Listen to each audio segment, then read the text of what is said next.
पैगाम रमज़ान, ये है पैगाम रमज़ान, ये है पैगाम रमज़ान, ये है पैगाम रमज़ान। औज़ु बिल्लाहि मिनश शैतानिर रजीम, बिस्मिल्लाहिर रहमानिर रहीम। नाज़रीन मोहतरम, आपका मेज़बान पैगाम रमज़ान की ख़ुसूसी नशरियात लेकर अहमद नसीर आपकी खिदमत में हाजिर है। फाइनली एक लंबे अरसे के बाद राना एजाज़ अहमद हमारे साथ मौजूद हैं और आज हमारा सेगमेंट है मेहमान का पैगाम। एजाज़ भाई अस्सलाम वालेकुम। वालेकुम अस्सलाम। खैरियत से तबीयत? अच्छा ये बताइए, और कितना ऊपर जाएंगे? अभी घुटने मेरे रह गए, ऊपर चढ़ चढ़ के इतना ऊपर स्टूडियो बना लिया आपने। ये बतलाइए, पहले चूंकि आपने आगाज़ किया किसी के स्टूडियो से, चूंकि आप FM 94 पर काम करते रहे हैं और आप स्टूडियो में वो तकरीबन एक महीने में 4 प्रोग्राम्स रिकॉर्ड किया करते थे तकरीबन। हाँ, जाहिर है आपने अपना स्टूडियो बना दिया, अल्लाह तबारक व तआला ने एक अलग मकाम दे दिया, एक फेम मिल रहा है। क्या कहेंगे आप इसके बारे में, ज़रा बताइएगा। बस अल्लाह दी देन है जी, बस अल्लाह दी मेहरबानी है। हाँ, तो उन्होंने कर दिया बस। एजाज भाई, पाकिस्तान में आर्टिस्ट बनते बनते इंसान बूढ़ा हो जाता है, बालों में चांदी उतर आती है। इस हवाले से क्या हमारी हुकूमत को कोई ऐसे इकदाम फराहम करने चाहिए नौजवान नस्ल को कि भाई ऐसे वो मैस कम्युनिकेशन के या मैस मीडिया के ऐसे प्लेटफॉर्म हमको मुहैया करें कि भाई जो नौजवान नस्ल है वो अब जाहिर है कि डिजिटल मीडिया से सोशल मीडिया की तरफ लोग जाहिर है के जा रहे हैं। हम बिल्कुल लंबी लंबी कितारों में लगे हुए हैं भाई, और हमको कुछ नहीं मिलने वाला भाई। बीवी बच्चे हमारी वजह से मर जाएंगे क्योंकि हम बेरोजगार हैं, मगर आर्टिस्ट बनने का चूंकि जुनून एक सर पर सवार है। इस हवाले से नौजवान नस्ल को क्या पैगाम देना चाहते हैं? आर्टिस्ट बनना चाहता है, ये फिक्रा बहुत गलत फिक्रा है। हाँ, क्या आर्टिस्ट बनना चाहता है? हाँ, चाहता कैसे? मतलब आर्टिस्ट बनना कोई किसी की मर्जी है? मतलब काम सीखना है कोई? मतलब खरादा खरूदां दा काम है, बाई कहां नाइयां दा काम सीखना है कि जी वो दसेगा उस्ताद के भाई तू इधरों इदां उस तरह फेरना ते इधरों इदां उस तरह फेरना। मतलब इस कोई काम है? ये सीखने वाला कोई काम है? यार ये अल्लाह का काम है। अल्लाह एक चीज बना के भेजता है। मतलब कि अगर 5 लाख बंदा है उसमें से उसने 2-4 आर्टिस्ट बनाए हैं, तो ये कोई ऐसा काम नहीं है भाई कि आप कहें कि मैं मैस कम्युनिकेशन कर लिया और मैंने ये कर लिया वो कर लिया। हर चीज का ये भाई पैगाम है। मैं उन स्टूडेंट्स को बता रहा हूं जो मैस कम्युनिकेशन की फील्ड में दाखिल होते ही खुद को आर्टिस्ट तस्वुर करते हैं और बड़ा हैंकर तस्वुर करते हैं। भाई ये पैगाम दिया जा रहा है, जाज़ जरा बताइएगा। हाँ, मतलब ये इस तरह का कोई खेल नहीं है भाई आर्टिस्टों वाला कि आप जो हैं आप चाहेंगे तो आप बन जाएंगे। हाँ। ये तो अल्लाह पाक का एक निज़ाम है। वो चाहेगा तो होगा। हाँ, वो उसकी चाहत है। हाँ। उसकी चाहत में राजी रहना हमारी चाहत। बिल्कुल, अगर ये हो जाए तो फिर बेड़े पार है। बिल्कुल है, सही है। एजाज भाई, पैसे कमाने के लिए डिग्री का होना किस हद तक जरूरी है? पढ़ना चाहिए हर आदमी को। बहुत नहीं चाहिए तो आपने बोल दिया, पढ़ना चाहिए तो और जुमला है। पैसे कमाने के लिए डिग्री का होना जरूरी किस हद तक है? अच्छा, पैसे कमाना, चाहना ना चाहना वो अलग बात है, क्योंकि वो आपके पहले सवाल में जवाब हो गया। अब चाहना ना चाहना अलग बात है। अच्छा, मुझे तो इस सवाल की समझ नहीं आई कि ये आप किस बेस पे बात कर रहे हैं कि पैसा कमाना इंसान के अपने इख्तियार में? ये किस तरह मतलब आप कह रहे हैं? नहीं, मेरा सवाल ये है कि पैसा कमाने के लिए क्या उसके पास डिग्रियों का होना जरूरी है? बस ये सवाल है मेरा। अच्छा, नहीं, इस तरह से नहीं होता है। वो जो आपका रिस्क है जी, वो तो एक लिखा हुआ है, वो अल्लाह पाक का एक निज़ाम है। यानी घर बैठे रहो रिस्क आता रहेगा? बिल्कुल आता रहेगा। अच्छा, हाँ, मुमकिन है, वो हर चीज़ मुमकिन है। जी। मिसाल के तौर पर आप दुनिया के जितने भी अमीर तरीन लोग हैं आप उनको देखें, उनके पास डिग्रियां नहीं हैं। हाँ। ठीक है।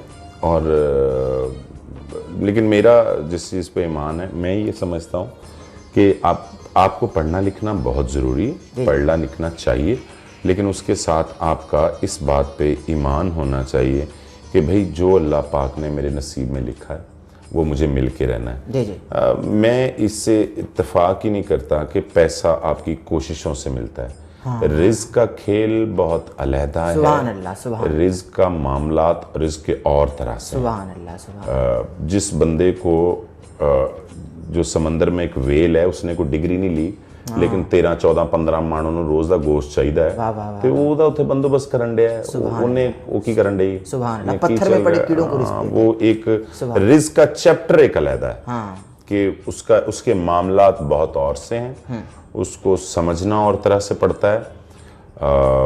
और मतलब रिज़्क का जो मामला है ना वो आपके फकीर होने पे डिपेंड करता है। हो वाह वाह वाह वाह वाह वाह वाह वाह, सुभान अल्लाह। आप क्या हैं, आप उसकी मौज है ना। मुमकिन है कि वो आपकी किसी बात से बिल्कुल खुश हो जाए और आपके दरवाजे खुल जाएं रिस्क वाले। वाह वाह वाह। लेकिन वो इससे आगे बड़े मामला चलते हैं कि जब वो आपकी किसी बात से खुश होके और आपको रिज्क अता करता है तो फिर कुछ वो आगे के रास्ते दिखाता है। वाह वाह। फिर कोई आता है, वो आपको आपके कान में कहता है कि भाई ये जो पैसे आपको दिए गए हैं ना, इसमें आपको डाकिया बनाया गया है और अब ये है कि अब अल्लाह वाला काम करते हैं। और जितने आपको दिए गए हैं इसमें आपने भरपूर डाकिए वाला किरदार अदा करना है, जिसका जो है उसकी कुंडी खड़का के उसके घर पहुंचा के। वाह वाह वाह वाह, सुभान अल्लाह। तो रिस्क का चैप्टर एक बहुत बड़ा चैप्टर है, मामला और है सुभान अल्लाह सुभान ना समझ में आने वाला वाह मामला। वाह वाह। जी है जी है जी है। इसका ताल्लुक कोशिशों से नहीं है। हाँ हाँ। रिस्क का ताल्लुक कोशिशों से, डिग्रियों से, आइडियाज से, ट्रिक्स से। रिस्क का ताल्लुक बस यही पैगाम पहुंचना था नौजवान। रिस्क का ताल्लुक किसी और चीज से। वाह वाह वाह, राबिते से, कनेक्शन से, कनेक्शन से। इजाज भाई, इंसान का एक इर्तिकाई अमल होता है, इंसान सीखता है, गिरता है, पढ़ता है, फिर आगे बढ़ता है। आपने रेडियो से आगाज किया अपने इस जिंदगी का। अच्छा, आपने सोच क्या रखा था? अच्छा, आपने कहा कि आपने रेडियो से आगाज किया। जी जी। अच्छा, मुझे रेडियो से आगाज करवाया गया। अच्छा, मैंने नहीं किया। हाँ। वो प्लान के तहत, चूंकि मैंने यहाँ पे आना था जहाँ आज बैठा हूँ, इसलिए मुझे वहां से आगाज करवाया गया। अकीदा है। वाह वाह वाह। उसके बाद आहिस्ता आहिस्ता आहिस्ता मुझे इस तरफ चलाया गया। अगर मुझे इस तरफ ना लाना होता, चूंकि मैं अनपढ़ आदमी हूँ, मैंने मिडिल भी पास नहीं किया। अच्छा। तो वो पूरे भरपूर एक तरीके के साथ मुझे इस तरफ लाया गया। मेरी इस बारे में कोई कोशिशें नहीं है, ना मैंने कुछ किया है, ना मेरी इस मामले में कोई स्ट्रगल है। क्योंकि मैं एक बिलीवर हूँ। मैं मान रहा हूँ इस बात को कि उसकी मौज है, उसकी मर्जी है, वो मुझे जिस तरफ भी ले जाए उसमें आमीन है। मेरा ज़ाती तौर पर कोई हिम्मत नहीं है, कोई आइडियाज़ नहीं है मेरे पास, कुछ नया नहीं है, कुछ पुराना नहीं है। वो जब चाहता है अता कर देता है और मैं डिलीवर कर देता हूँ। सुभान अल्लाह। ये जो आप डिलीवर कर रहे हैं, यही असल में आपको अता किया जा रहा है उसकी जानिब से। इजाज भाई, जाहिर है कि आवाम की नज़र में, लोगों की नज़र में, बाद नज़र में देखा जाए तो आप एक कामयाब इंसान हैं। अम्मी अब्बा को कितना याद करते हैं? हाँ, मिस करता है आदमी यार। वो होते तो कितनी दुआएं देते और इंसान कहाँ से कहाँ पहुँच जाता। उनकी दुआएं तो ज़रूरी है कामयाबी के लिए। हाँ, उनकी दुआएं ज़रूरी है। हाँ, वो असल में वो दुआओं वाला मामला भी है, लेकिन वो जब एक बंदे ने दरख्त ही एक बंदे ने लगाया है, तो उसने एक बंदे ने आम का दरख्त लगाया है, तो उसमें आम लगने हैं ना। वो जो क्रिएटर था, वो जो करके चला गया ये, अगर वो बेरी लगा के जाता उस पर बेरी लगती। असल में मामला उस क्रिएटर का है ना। बेशक बेशक। कि उस क्रिएटर ने किस तरह से उसको लिया, उसको बोया, उसको वो माहौल दिया, वो सब कुछ देकर, और फिर हमेशा इस तरह होता है कि वो जो माली हैं वो अक्सर कूच कर जाते हैं। बाद में वो लेकिन वो इस आस पे कूच करते हैं कि उनका अंदर मुतमईन होता है कि मैंने पौधा एक नस्ली लगाया है और कल इस पे अच्छा फल लगेगा। तो लेकिन यार एक सवाल है कि इंटरव्यू देना अलग बात है, इंटरव्यू करते हुए, क्योंकि ये आपकी फील्ड नहीं है, आपकी तो लोगों के चेहरों पर मुस्कुराहट बिखेरना, घर घर मुस्कुराहट बिखेरना, जो लोग दर्द में हैं, गम में हैं, उनके चेहरों पर जरा मुस्कुराहट बिखेरना, ये भी सदका जारिया है। क्योंकि पहले इंटरव्यू में आपने कहा था कि ये सदका जारिया है। यार भाई, चूंकि इंटरव्यू करना आपकी फील्ड नहीं, मगर आप इंटरव्यू चूंकि कर रहे हैं, सबसे ज्यादा घबराहट किसका इंटरव्यू करते हुए? अच्छा, पहली बात ये, मैंने कभी किसी का इंटरव्यू नहीं किया। अच्छा। मैं बात करता हूँ। हाँ। इंटरव्यू कुछ और होता है। इंटरव्यू तो होता है ना, वो जिंदगी खंगालते हैं। हाँ। कहाँ पैदा हुए, कहाँ से सीखा, और ये मजमून लिखा जाता है टिपिकल, वो सब कुछ। मैं इस तरह नहीं करता हूँ। हाँ। मैं तो जाके बात करता हूँ। हाँ। और बात से बात निकलती है, और दूर तक चली जाती है। तो मतलब मुझे वो उसके लिए किसी बड़े छोटे का होना जरूरी नहीं है कि किससे मैं बात कर रहा हूँ। बिल्कुल सही बात है, बिल्कुल सही बात है। तो लेकिन बात करते हुए भी एक हिचकिचाहट और वो जरा कुछ आसार चेहरे से पता मालूम हो जाते हैं। मुझे सबसे बात करते हुए हिचकिचाहट होती है, आपसे करते भी हो रही है। अच्छा। हाँ, मुझे सबसे हिचकिचाहट होती है, मुझे लग रहा एक घबराहट होती है। अच्छा। वो लेकिन वो आहिस्ता आहिस्ता। लेकिन इसकी क्या वजह है एजाज भाई? अच्छा इसकी क्योंकि आप तो एक मोटिवेट करें नौजवान नस्ल को कि अगर कोई आपकी तरह और हिचकिचाहट महसूस करता है, किससे बात करता है, तो वो क्या करे तो जो हिचकिचाहट दूर हो जाए। अच्छा मुझे ऐसा लग रहा है कि ये हिचकिचाहट जो है ना, ये आपको अगले पार ले जाती है। अच्छा हाँ, वो जब आप मिसाल के तौर पर मैं बहुत कॉन्फिडेंट हूँ, मैं कॉन्फिडेंट होकर बैठा हुआ हूँ, घर से मैं तैयारी करके आया हूँ, बहुत सारे सवाल हैं मेरे पास। हाँ अगर मैं बड़े कॉन्फिडेंट होके एक सवाल फेंकता हूँ, मेरा सवाल उड़ा के फेंक देगा अगर बंदा आगे से ऐसा बैठा हुआ है। बिल्कुल। ठीक है, तो बहुत सारी चीज़ें मैंने इस तरह की देखी, लोगों के साथ इस तरह से हुआ। तब मैं ये कहता हूँ कि हमारे पास एक ही रास्ता होता है अच्छी बात करने के लिए। मैं जब भी कहीं किसी से बात करने जाता हूँ तो मैं अपना आप साबित नहीं करना चाहता हूँ। अच्छा कि मुझे बहुत पता है। हाँ बिल्कुल। ना मैं ज़्यादा लफाजी करता हूँ जानबूझ के, ना मैं बड़े फिक्रे फेंकता हूँ, क्योंकि मुझे वहाँ अपना आप दिखाना नहीं होता है उस इंटरव्यू में कि मैं बड़ा हूँ। असल में मैं जिसके तो होता नहीं, वो तो बात होती है। असल में मैं जिसके पास जाता हूँ मुझे उसको बड़ा करना होता है। तो मैं खुद को छोटा बना के फिर उसको बड़ा कर रहा होता हूँ। मुझे वहाँ पे राना एजाज को ये साबित करने की जरूरत नहीं है कि मैं बड़ा बाइल्म हूँ। मुझे भाई इंसान को बड़ा कर सकते हैं, ये तो फैसले कुदरत के कारखाने में नहीं। बड़ा आप किसी की इज्जत तो दें ना। आप किसी को, अगर आप घर से ये सोच के गए हैं कि मैं फलां बंदा का इंटरव्यू लेने जा रहा हूँ और मेरे पास इतने तगड़े सवाल हैं कि मैंने अगले को लाजवाब कर देना, भैया आप मुकाबला करने जा रहे हैं। आप बात करने जा रहे हैं, रिस्पेक्ट दें अगले बंदे को। अगला सवाल है वो खलील रहमान कमर साहब जो तनाज़ा छिड़ गया था। क्योंकि आपने 2 बार उनके इंटरव्यूज भी किए हैं और लोगों का ये कहना है कि भाई वो बड़ी खुश्क तबीयत के आदमी है। क्योंकि आप उनके साथ बैठे रहे हैं, आपकी गुफ्तगू होती रही है, इस हवाले से भी जरा बताइएगा। क्योंकि वो आपका कहना है कि भाई अगले बंदे को लताड़ना थोड़ी है कि भाई आप सवाल करो तो बातचीत करो ना भाई।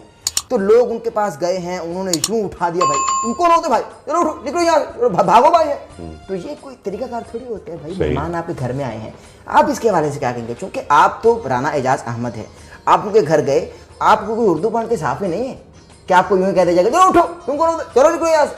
आप राना एजाज अहमद हैं, तो क्या कोई शख्सियत का असर भी होता है कि भाई जो छोटी शख्सियत उनके पास जाएगी वो यूं ही उठा देंगे और कोई जरा नाम वाला आदमी जाएगा जिसको ज्यादा सब्सक्राइबर्स हैं उसकी जरा इज्जत की जाएगी? नहीं, खलील साहब के बारे में, वो बहुत बड़े आदमी हैं। हाँ, बड़ा तनाज़ा छिड़ा हुआ वैसे पाकिस्तान। हाँ, बहुत अच्छे आदमी हैं, बहुत बड़े आदमी हैं, और जिस तरह का उनको पेश किया जाता है वो बिल्कुल उस तरह के नहीं है। अच्छा हाँ, यानी पोर्ट्रे किसी और तरीके से किया जाता है। लोग है ना, गलत लोग है ना। जब आप रेटिंग के लिए अगले बंदे को छेड़ेंगे ताकि मेरा चैनल ज्यादा देखा जाए, जो टिपिकल स्टाइल है, भोंडा स्टाइल, गंदा तरीन गलीज तरीन स्टाइल के पंच लाइनें वो उठानी है कि भाई इस बात से, और फिर यूट्यूब पे जाके लाइन ही ऐसी लिख देनी है कि खलील रहमान ने वो कह दिया जो आपने कभी नहीं सुना होगा।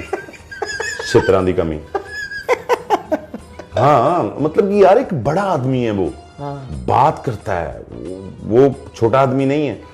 और अच्छा दूसरी बात ये है कि असल में वो मेरा मामला है कि मेरा मामला ये है कि भाई जब मैं किसी के घर जाता हूँ ना तो मैं ये नहीं देखता हूँ कि इसका दरवाजा टूटा हुआ है, इसका फर्श नहीं ठीक है, इसका पेंट नहीं हुआ। मैं वहां देखता हूं, मैं सिर्फ वहां पे पॉजिटिव देखता हूं। इसलिए मुझे खलील रहमान कमर साहब के पास जाकर मुझे कोई जरूरत नहीं है मेरा जिस्म और मेरी मर्जी की बात करने की। बिल्कुल। या मैंने बड़ी बात की है वैसे, ये बड़ी बात की है। अब चले बाकी बातें छोड़ दें। मैं तो उनसे उनके ड्रामास की बात नहीं करता हूँ कि क्या आ रहा है, क्या चल रहा है, कौन सा स्क्रिप्ट चल रहा है, कौन सी फिल्म आ रही है। मैंने कभी ये सवाल नहीं किया। बिल्कुल, क्योंकि मैं एक मुफक्कर के पास बैठा हूं, मैं उस बंदे के पास तो बैठा ही नहीं हूं जिसने टीवी पे बैठ के एक खातून से उनकी गर्मी सर्दी हो गई। मैं तो उस बंदे के पास जाता ही नहीं हूं। मैं तो उस बंदे के पास जाता हूं जो फिक्र रखता है। तो मैं तो उससे बात करने जाता हूं। बड़ी बात। तो मैं उस खलील रहमान को जानता ही नहीं हूं जो जज्बाती होता है। वाह, जो खलील रहमान, पॉजिटिव थिंकिंग है। जिन खलील रहमान की मेरे साथ वाकफियत है, वो एक छोटा सा बच्चा है, बहुत मजेदार आदमी। वाह, पॉजिटिव थिंकिंग। एजाज भाई, आजकल स्टार बनना मुश्किल नहीं है भाई। मोबाइल निकालो जेब से, गूगल है, इंटरनेट चल रहा है, तो एक ऐप का नाम है टिकटॉक, उसको डाउनलोड करो भाई, स्टार बन जाओगे यार रातों रात। बहुत सारे स्टार हैं भाई घूम रहे सड़कों पे भाई, 6-6, 7-7 लड़के हैं, 12-12 लड़के हैं, या एक लड़के के साथ 12-12 लड़के हैं, उनके भाई बना रहे हैं टिकटॉक। तो स्टार बनना मुश्किल नहीं है, छोड़े भाई ये सब कुछ, आप टिकटॉक डाउनलोड करें भाई। मैं तो नहीं करना,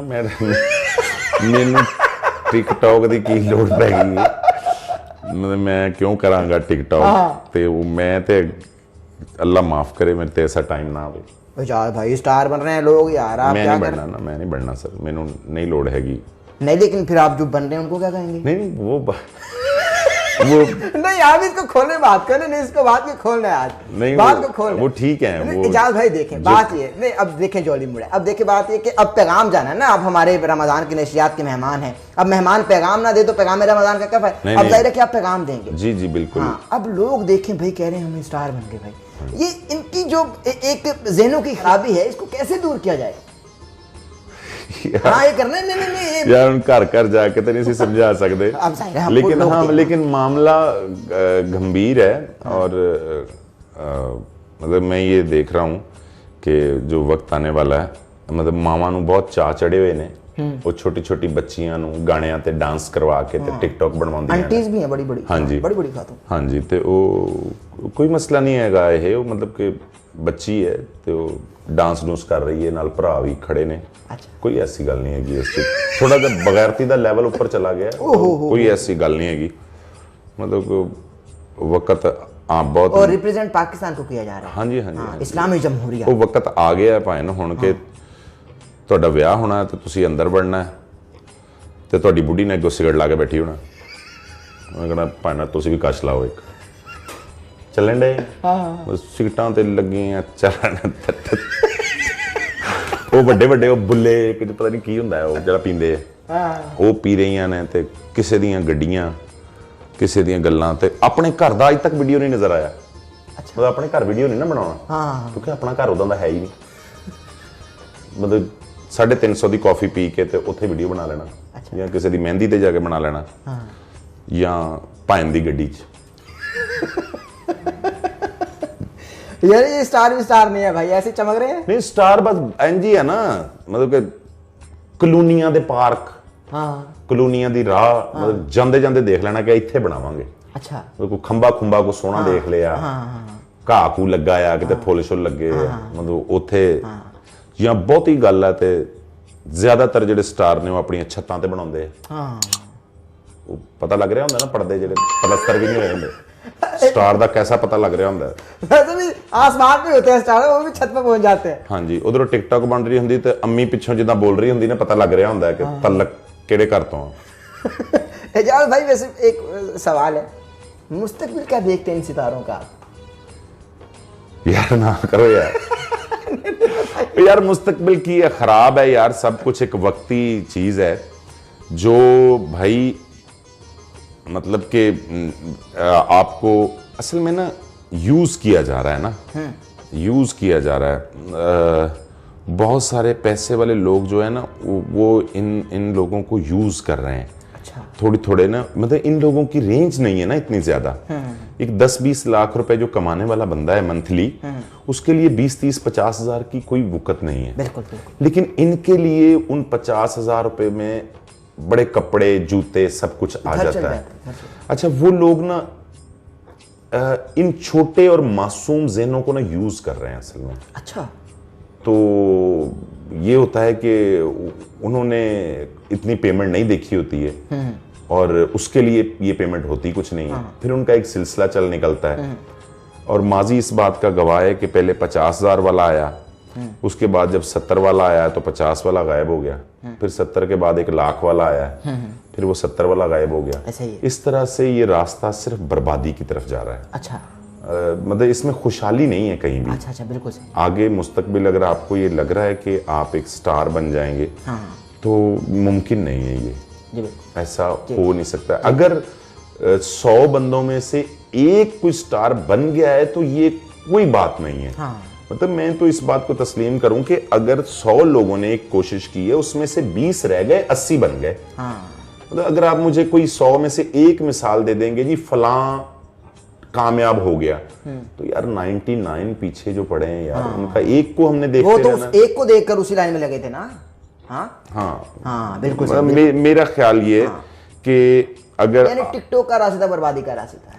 मतलब कि मैं ये कहना चाह रहा हूं कि अगर आपने कुछ करना है तो आप ना अपना रास्ता ठीक करें।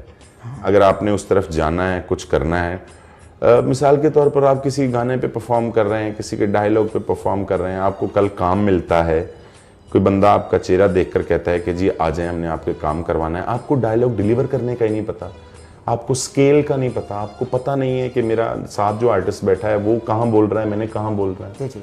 आपको कैमरा फेस करने का नहीं पता है, आपको बॉडी लैंग्वेज का नहीं पता है, आपको चीज़ों का पता ही नहीं है। जी। आपने वही 10, 20, 30 सेकंड में काम किया हुआ है और वहाँ आप काम करने जा रहे हैं, बड़ा काम करने जा रहे हैं, कैमराज लगे हुए हैं, वहाँ से आप बोला नहीं जाएगा। बिल्कुल। मतलब ये भी तो मुमकिन है आप किसी भी आवाज़ पे बात कर रहे हैं, लिपसिंग कर रहे हैं आप, मतलब कि आपकी आवाज़ ही इस काबिल ना हो कि आप हकीकत बात है, हकीकत दैट्स अफेक्ट, हकीकत बात है, हकीकत बात है। इजाज़ भाई, आज की नशरियात का आखिरी सवाल है, नौजवान नस्ल को कोई पैगाम देना चाहें, कोई पॉजिटिव थिंकिंग, चूंकि आप माशाल्लाह खलील साहब के पास गया, आपने एक भांप लिया कि भाई मैं एक मुफक्किर के साथ बैठा हूँ, और फिर आपने साथ ये भी कह दिया कि भाई मैं एक छोटे बच्चे के साथ बैठा हूँ, ये भी कह दिया आपने।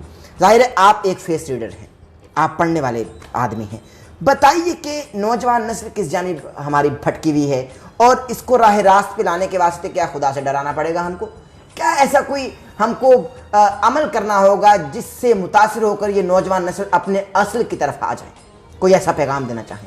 हाँ यार, आपको सबसे पहले ये देख खुद को जांचना चाहिए कि मैं कौन हूँ, क्या हूँ, और किसी का मुंह लाल वेख के अपना थप्पड़ मार मार के नहीं करना चाहिए। तो वो आपको, आप जो कुछ करना चाहते हैं उस पर फोकस्ड हो जाएं, बिल्कुल 100%, सारी दुनिया छोड़ के उसी पे अपना टाइम लगाएं।